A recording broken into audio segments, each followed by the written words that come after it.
Bom dia, turma, mais um encontro nosso.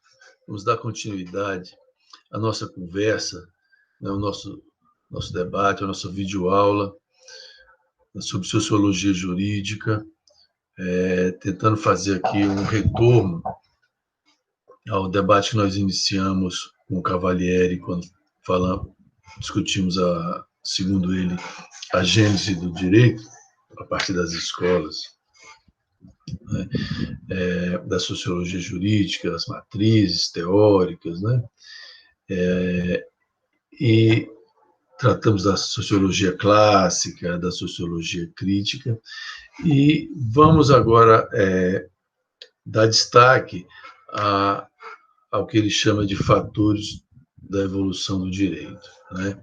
Essa é a nossa tentativa aqui de fazer uma reflexão agora a partir dos aspectos da vida humana, né?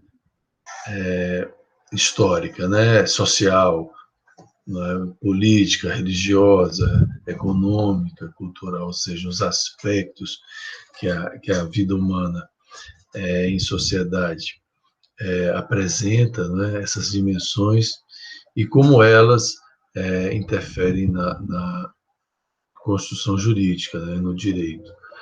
O nosso último encontro, nós trouxemos a discussão sobre a contribuição do marxismo, não é? Que, segundo os autores, coloca a proeminência da economia, né, na história e da economia política no direito, não é? A partir da categoria conceitual do modo de produção e da importância, então, do Estado como esse agente operador desse direito na sociedade, né? Nas suas atribuições de poder, né? A partir dos seus aparatos, né? Ideológicos, né? E da sua legitimidade, inclusive do uso da força para o cumprimento das leis, né? Enfim, é essa discussão agora que nós vamos retomar numa tentativa de fechar esse ciclo, né? De fazer um feedback aí com essas reflexões, né? A partir agora, voltando ao Cavalieri, né? Passamos por Rodrigo Rodrigues, Sacadura Rocha, né? E vamos agora retomando aqui essa reflexão para a nossa análise, né? Então, reforçando, o autor vai chamar a atenção para esses fatores, como eles chamam, né? E a influência desses fatores no direito, né? Então, o fator econômico, os fatores políticos, os fatores culturais, né? A própria concepção de cultura, os fatores religiosos e outros fatores, né? Sociais. Isso é importante a gente estar discutindo agora, porque nós temos agora um repertório conceitual já, nós temos uma base conceitual, porque nós já vimos os conceitos preliminares, né, dentre eles o de cultura, o de política, o de economia, o de sociedade, todos esses aqui, né? Vimos também na discussão da influência, né, da consciência social, na socialização ou não do indivíduo, né, na sociedade, quando discutimos a anomia, né, enfim. E é isso que vai nos dar condições vai nos ajudar, né? Então, nós já temos aí uma condição de perceber a relação e a influência desses fatores no direito, né?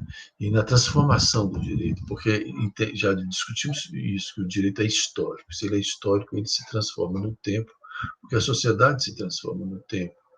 E é isso que nós vamos tratar aqui agora, essa relação das transformações sociais e a transformação disso no direito, porque é transformação da cultura, e o direito faz parte da cultura. E daí nós discutimos o conceito de cultura, não é? Como produção humana, não é isso? Então, a concepção sociológica do direito, né, ela é entendida como produto de múltiplas influências sociais, né?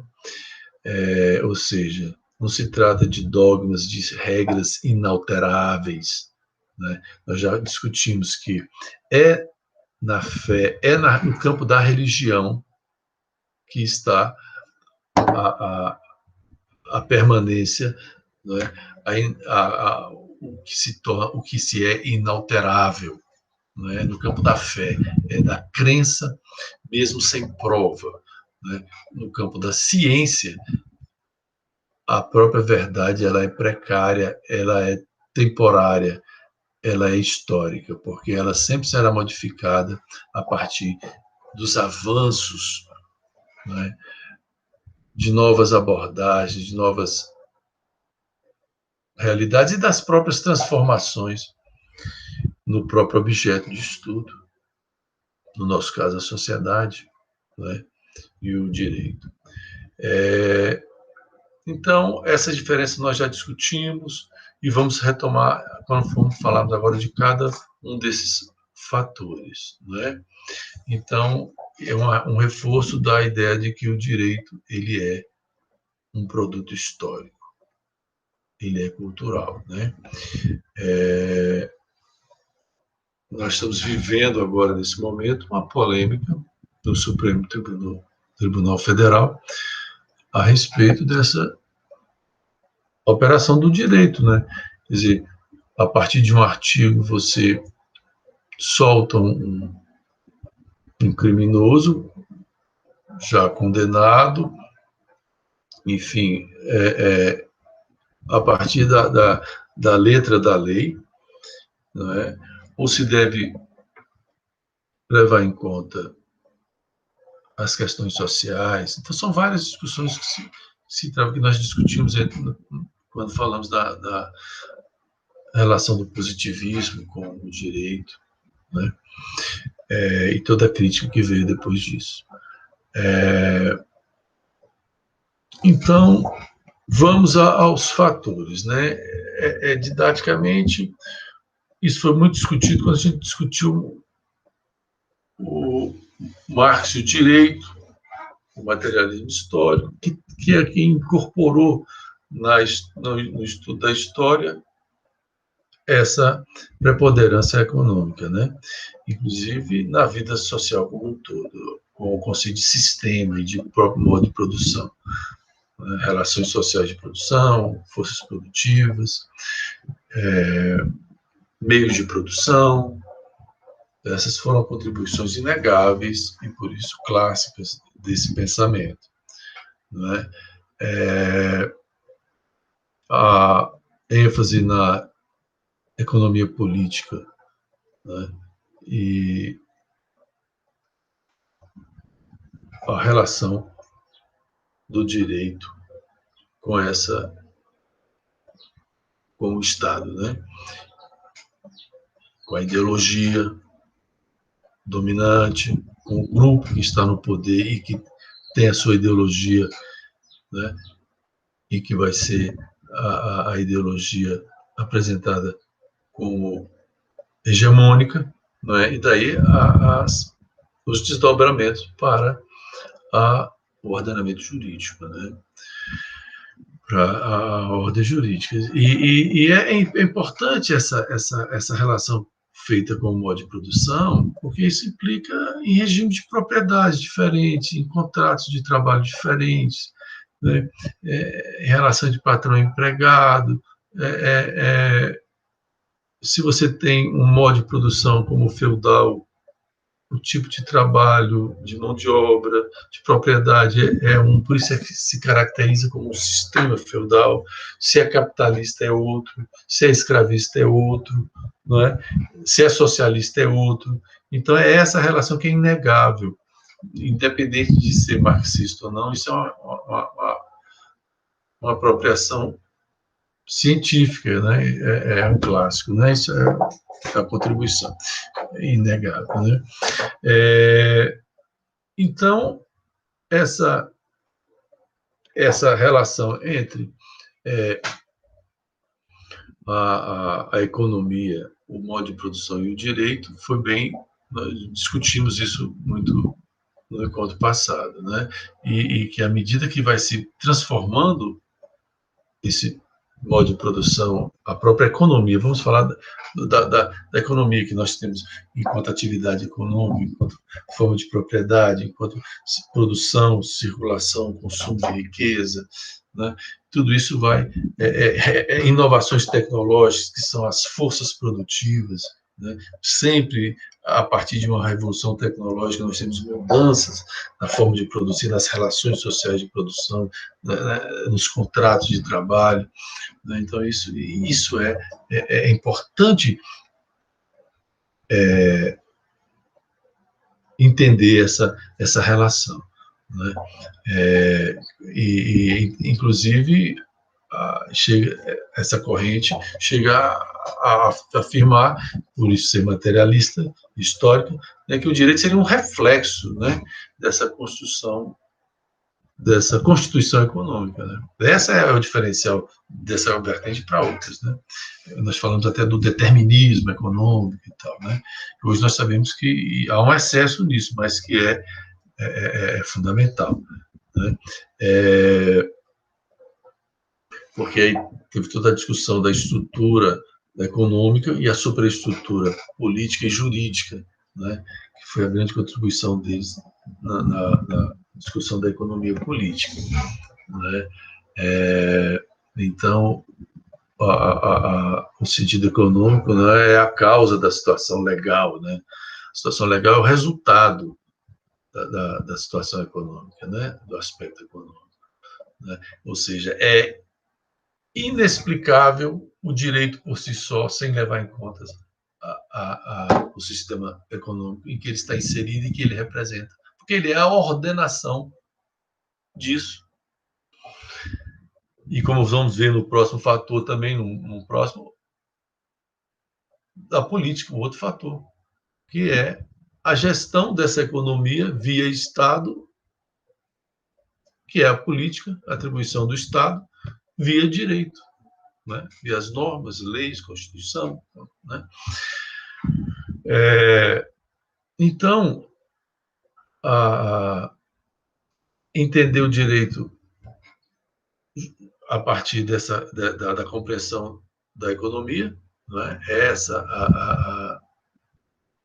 Ou seja, não se deve considerar apenas o econômico, né? Mas entender que ela é uma influência decisiva.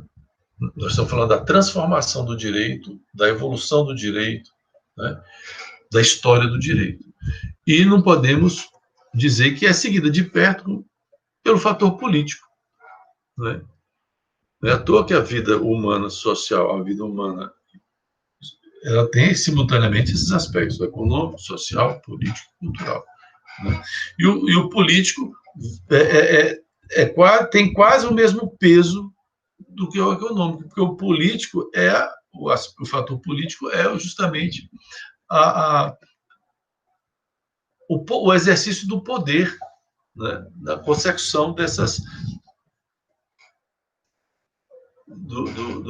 atividades econômicas na sociedade, na nação, não é?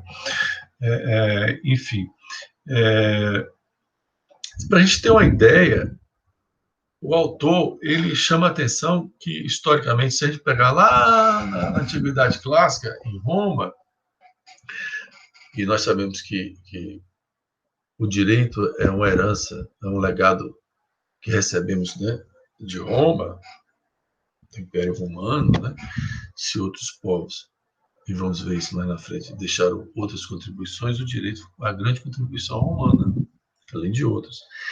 Mas ele chama a atenção que, por exemplo, quando os páteres, né, romanos, que eram agricultores, na Grécia eram os eupátridas, né?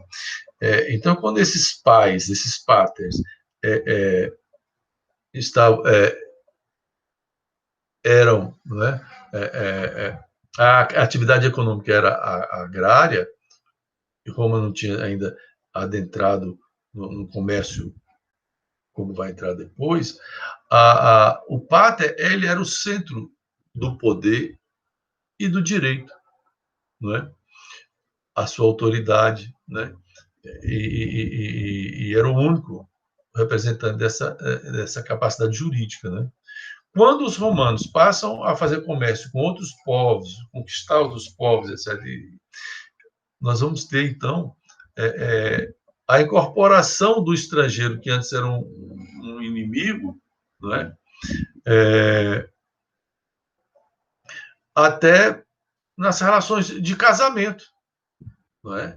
Então, na organização da família. Então, em relação ao quesito organização da família, mudou-se a preponderância do agrário para o comercial, do fechado para o aberto ao comércio exterior e tudo.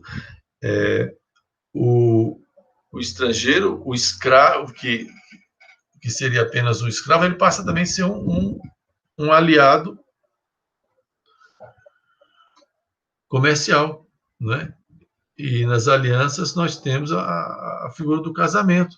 Então, quer dizer, mudou-se a preponderância, a atividade econômica, mudou-se as relações jurídicas em relação à organização da família, né? Ficou menos rígida nesse sentido, né? Então, se a gente pegar o Renascimento já na idade início, passagem para a idade moderna, antes a gente estava falando da antiguidade, a partir da Revolução, depois do feudalismo, com a Revolução Comercial, Urbana, etc., nós vamos ter a aliança rei-burguesia, o surgimento das monarquias nacionais, e que vão se tornar absolutistas, absolutas, né? E aí nós vamos ter uma mudança. Então, com o renascer do comércio e a ascensão e o surgimento de uma classe de mercadores, a burguesia, que se alia ao rei contra os senhores feudais, vão unificar as moedas, vão extinguir os pedágios nas estradas, facilitar o comércio. E esse comércio vai financiar um exército para o rei. O rei vai poder se impor aos cavaleiros dos senhores feudais, que são a força armada dos senhores feudais, são os seus cavaleiros, né? E aí o rei vai poder se impor militarmente aos senhores feudais, e ele vai ser o rei, né, com a unificação de moedas, de brasões, de tudo. Então, essa unificação vai depois fundir os reinos, dando origem às monarquias, né, onde vários reis vão ser unificados em um só, um monarca. E aí surge o Estado moderno, né? A unificação de Portugal, Espanha, depois Inglaterra, França, por fim, Itália e Alemanha. Então, é uma mudança de ordenamento jurídico, é uma mudança jurídica, uma mudança no direito, não é? E aí, a gente ainda não tem a Constituição, a figura da Constituição, ela só vai se tornar constitucional depois. Né? Então, esse é o momento das grandes navegações, é o momento em que você precisa de ter o poder centralizado para poder fazer esse empreendimento que era tão caro, difícil, perigoso, como foram as viagens espaciais, que precisaram ter, depois de uma Segunda Guerra Mundial, superpotências disputando a corrida espacial, né? Em função da magnitude disso. Então, foi mudanças econômicas, como o renascimento comercial, que gerou mudança social, o nascimento das cidades, que modificou a cultura, as ciências e as artes, inclusive o nascimento da ciência é nesse momento, né, com o heliocentrismo e tal. E, na sequência, a gente tem a mudança na política, né? E no direito, não é isso?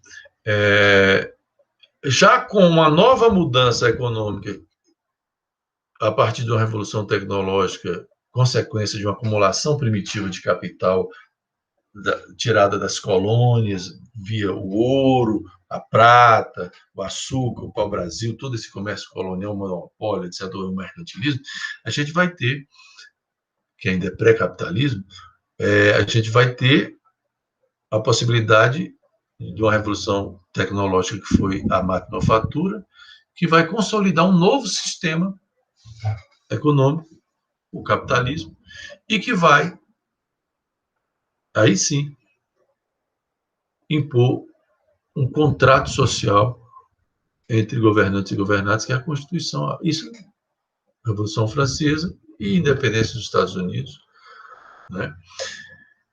E aí mudança, então, no direito. Mas a partir de uma mudança econômica. Então, apesar de não ter vermos aqui o aspecto político, cultural, etc., mas iniciou com a mudança econômica. É isso que o autor está chamando a atenção. Mostrando, dando relevo a isso, né? E aí você tem a produção em massa, que é a máquina que produz, aí surge o operário, e aí você tem a produção em série, em massa, e aí você tem que ter não só contratos individuais, mas contrato em massa. Você muda as relações para o assalariamento, passa a ser majoritário, né? Então, reforça aí. E o aspecto político, não decorre disso. Então, se mudou, a economia mudou a forma de gestão, né? Provocando até mesmo uma revolução política, no caso da francesa, como no caso da independência dos Estados Unidos, e aí você tem a Constituição, você tem o ordenamento do Estado. Então, esse fator político vai influenciar no tipo de ordenamento de leis, né, que vão ser consubstanciados ali, né? Porque a política ela vem da Grécia, da polis, da gestão da polis, né, que era o cidade-estado, mas ela é utilizada para designar, não como a gente vê atualmente as pessoas dizerem, política só como se fosse as eleições, né? Eu não discuto política, não discuto...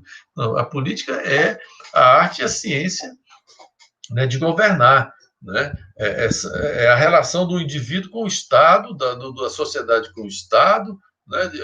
Dos estados entre si, estados, não os estados de uma federação, estados de povos, nações, né?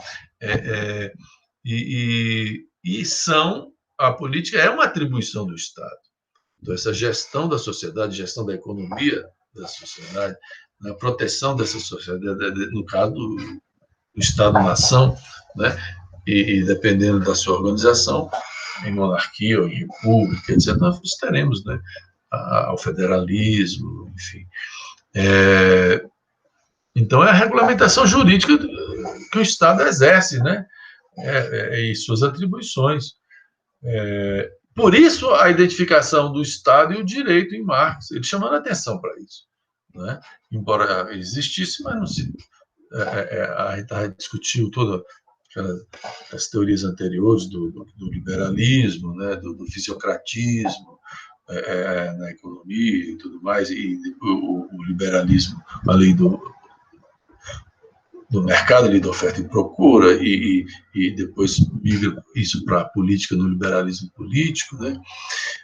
Com a democracia apenas representativa e não participativa, né? Enfim, então essa essa vertente de entender que o Estado e o direito estão imbricados, ela é uma concepção da maioria dos juristas, independente da coloração ideológica. Isso é ponto pacífico, né? A maioria, né? Embora hajam os juristas que a gente começou a falar do caso agora que estamos vivendo no Brasil, né? Com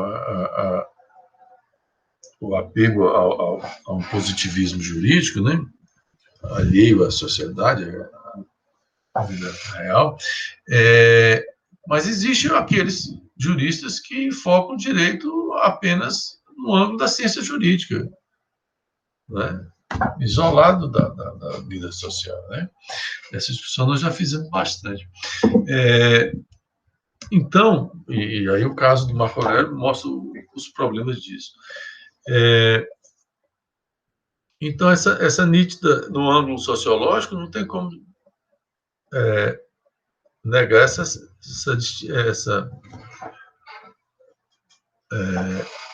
distinção, ao mesmo tempo aproximação, mas distinção entre o direito e o Estado, né?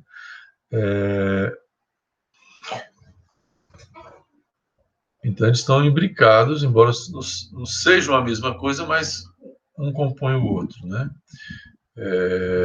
Então, o regime político de um país vai influenciar, né, as regras do direito público, do direito privado, é isso?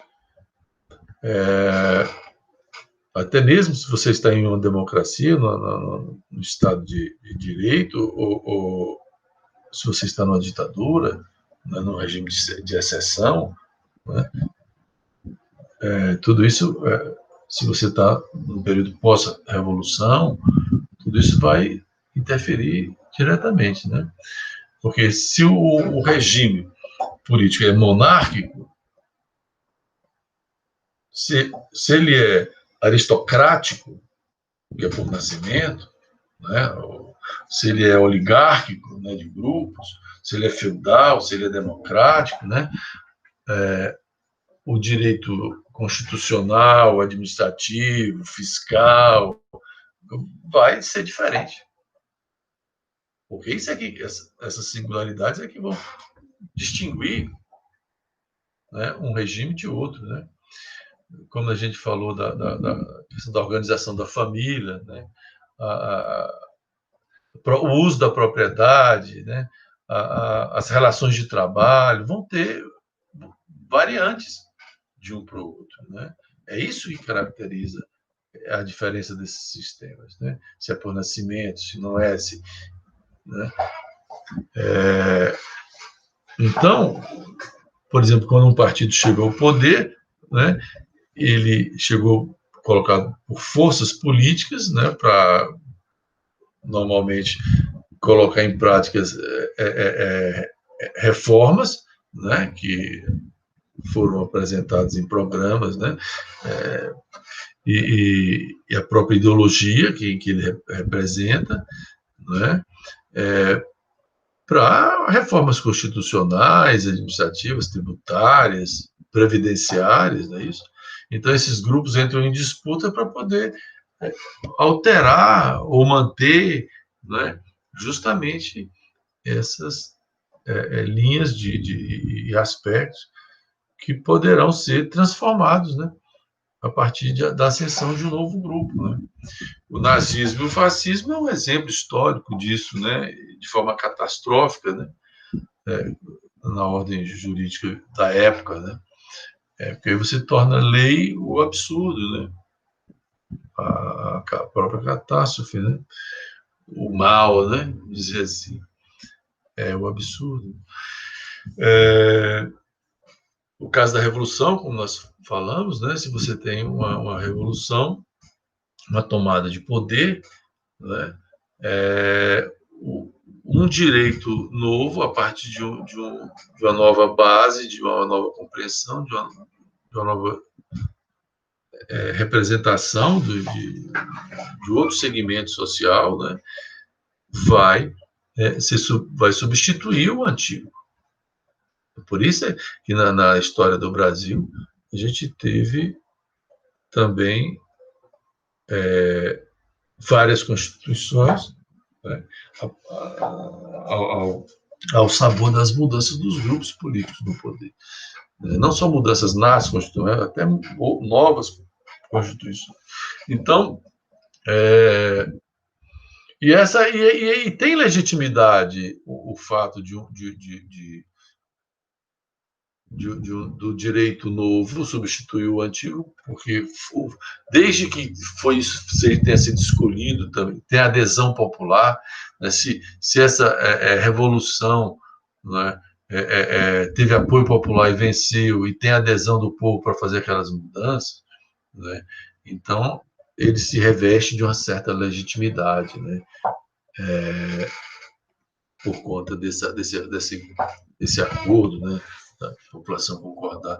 Isso serve também para temas polêmicos também, né? Vimos há bem pouco tempo a questão do desarmamento, né, no Brasil. Mas vamos discutir isso mais adiante. Então, esse novo direito, ele tende a ter a intenção de legitimar, né, de justificar o poder, né? E aí, volto a falar, quando a gente tem a independência do Brasil, de Portugal, nós temos a nossa primeira Constituição, inclusive com o quarto poder, que era o poder moderador, né, que até hoje permanece essa loucura na mentalidade política brasileira. Quiseram colocar a Força Armada agora como um poder moderador, quiseram o poder acima dos outros, né? E era só do imperador. Depois tivemos com a proclamação da República uma nova Constituição, transformando o Brasil em Estados Unidos do Brasil. Hoje nós somos a República Federativa do Brasil. Então, depois, com a Revolução de 30, com a entrada de Vargas, os positivistas de Vargas tomam o poder dos fazendeiros do café e vão fazer uma nova Constituição, né, com aquilo que estava em voga na época, entre guerras, né, que é as leis trabalhistas, enfim, o voto secreto e tal. Depois vamos ter, com a ditadura do Estado Novo, uma nova Constituição para dar legalidade à ditadura, em 37, depois em 46, quando termina a Segunda Guerra, né? Depois na ditadura militar em 67, e no fim da ditadura militar, com a abertura política, em 88, a nossa Constituição cidadã, participativa, com mecanismos de controle da sociedade civil sobre o Estado, que são os conselhos, Conselho de Cultura, Conselho de Educação, Conselho de Saúde, o Conselho Ambiental, que foi desmontado agora, nesse governo agora,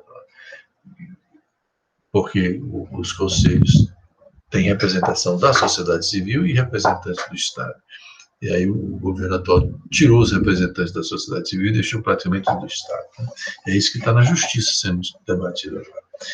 Na improbidade administrativa do ministro Salles, né? Fazer isso, desmontar. Seus conselhos. E isso é o que? Uma organização jurídica, a partir da Constituição, porque ela é democrática e ela é participativa, para além de ser representativa, né? Enfim, ela ainda tem esse caráter popular da sociedade, poder controlar o Estado e decisões desses conselhos terem que ser votadas no Congresso. Não só o Congresso, não só os partidos, mas também a sociedade organizada. Quer dizer, é uma democracia mais avançada. A questão e outros temas também que estão nela, que são avançados, né? Então, isso é no campo do político, né? No campo da cultura, é mais tranquilo a gente falar, porque o direito é um aspecto cultural. Nós discutimos o conceito de cultura, né? A partir da ação humana que vira experiência, que vira trabalho, quando transforma a natureza e o homem, e o seu resultado é a cultura, né? E pode ser material e não material, né? E o direito, então, e nós discutimos em economia política também a questão da estrutura econômica e a superestrutura política e jurídica, né? Cultural, etc. Então, o direito é um aspecto cultural, né? É um legado cultural romano, né? Que absorveu da filosofia e da retórica grega e a colocou em prática na gestão política, como fez com outros desenvolvimentos do conhecimento grego, né? No campo da guerra, das armas, da gestão, né? Fez com a filosofia e a retórica grega aplicada, né? Construindo a ciência do direito, né? E aí, na história, tem toda uma discussão que o autor traz, né? Do Prometeu na mitologia grega, a respeito de cultura, né? Do fogo divino, né? Daí da figura do semideus, né? Essa coisa do homem, do domínio do fogo, de ser criador e criatura, né? De que tudo que se tocasse ia transformar em coisa de utilidade, em arma, né? Enfim, a domesticação de animais, a construir cidades, máquinas, né? Fazer poesia, né? Então tudo isso já vem da antiguidade, né? E esse mundo criado pelo homem é o mundo cultural, que é o mundo em que vivemos, que é o mundo, né, da civilização, é o mundo do conhecimento, dos saberes, é o mundo da aldeia, é o mundo do domínio do fogo, é o mundo da pecuária, é o mundo, enfim, é o mundo da transformação. Então, não é um mundo natural. Daí nós discutimos outro conceito antes da reificação, né, que é quando a gente tenta naturalizar aquilo que é cultural, né, e querer usar leis da física, leis da natureza e da biologia em coisas que são culturais. Então, nós não vivemos na natureza, nós vivemos na cidade, né, embora com espaços rurais, o campo, etc., mas a última fronteira de natureza está sendo destruída agora, né? Esse avanço aí bestial, né, no Brasil,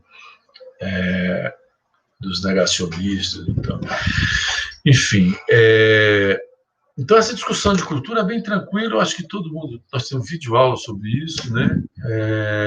Então, o mundo cultural humano, né? Ele não é regido por leis da física, embora tenha a influência da física, da biologia, inegável, né? Mas é importante essa compreensão de que esse mundo cultural, né, não se confunde nem com o mundo físico, nem com o mundo psicológico do indivíduo, com o psiquismo do indivíduo. Porque, embora tenha influência de todos eles, né, e esse psiquismo vai interferir na cultura, mas ele é social, é uma herança social, é uma construção coletiva, né, porque ele se torna consciência coletiva, ele se torna norma, ele se torna costume, né? Ele é comunicado, né? Ele se torna conhecimento, ele se torna saber, né? Se torna religião, se torna arte, se torna ciência, se torna lazer. Então, e integrado por símbolos, né, por signos, símbolos, por objetos, representações, instrumentos, modos de pensar, normas de conduta, instituições, que são tudo isso enraizado, cristalizado, né, em instituições que passam a ser autônomas, que passam a durar no tempo, né, e organizar a sociedade, né? As leis são uma instituição, né? A escola, a família, a igreja, o próprio Estado, né?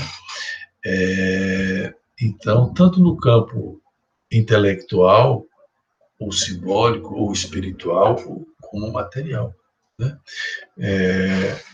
Então, essa é inegável como fator de desenvolvimento do direito, né? Então, e o direito, como a cultura, uma manifestação da sociedade. Então, é cultura social, não é?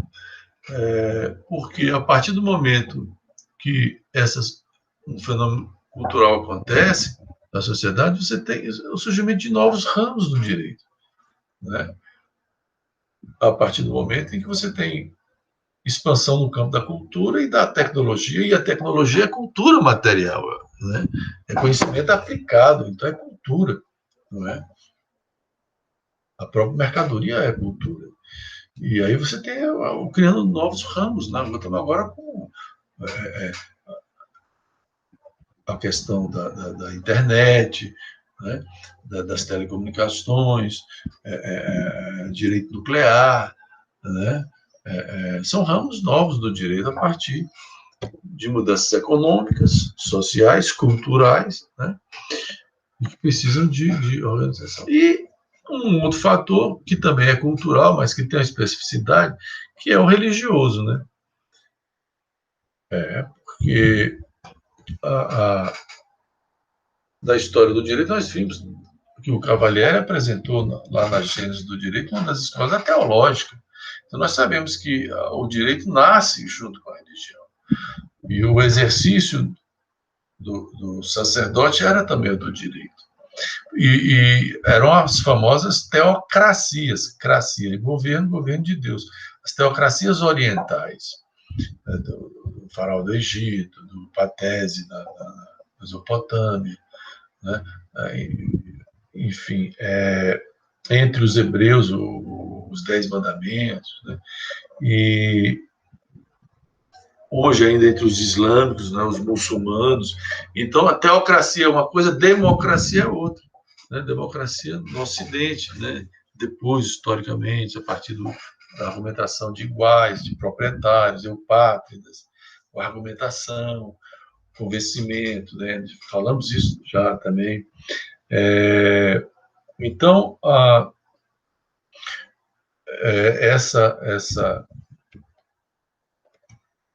essa influência, ela teve, inclusive, no próprio nascimento do direito, né? Das leis se misturando com os ritos religiosos, com os livros sagrados, os tabus, o que é crime, o que é pecado, o que é, né? Como purgar esse pecado, como punir, pune-se pelo exílio, pela morte, etc. Então, os primeiros intérpretes da lei eram os sacerdotes, inclusive porque eram os escribas, né?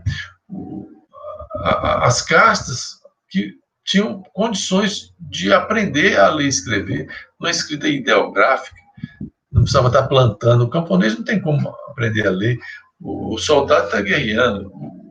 São essas camadas, né? Que vão lidar com a escrita e com a interpretação da vontade divina. Não é? A natureza da sua ocupação joga o sacerdote nesse meio. Embora você tenha o escriba como aquele funcionário que copia, que faz a escrita, mas a interpretação não é dele, né?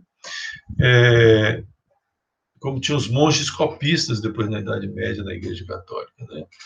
Então, vai ser um longo processo histórico de secularização, né? Secularizar, desacralizar, né? Com a ocidentalização, com a história que vem, né? A história ocidental, é que o direito foi se separando da religião, né? Essa separação entre o profano e o sagrado. E nós estamos vendo aqui no Brasil uma tentativa de retorno, né? De se buscar um ministro para o Supremo que seja terrivelmente evangélico, não sei o quê, a ministra da Cidadania, lá, aquele negócio da mistura da questão religiosa com as questões civis, né? No Estado que é laico, na educação que é laica, que não é religiosa, enfim, nós estamos com muita coisa para interpretar na vida concreta, né? A partir disso. Então, porque a religião, ela deveria se ocupar do fórum íntimo, da questão da consciência pessoal, enquanto direito das questões exteriores ao indivíduo e da relação com ele, né? Essa relação do homem com a divindade e tal é campo da religião, né?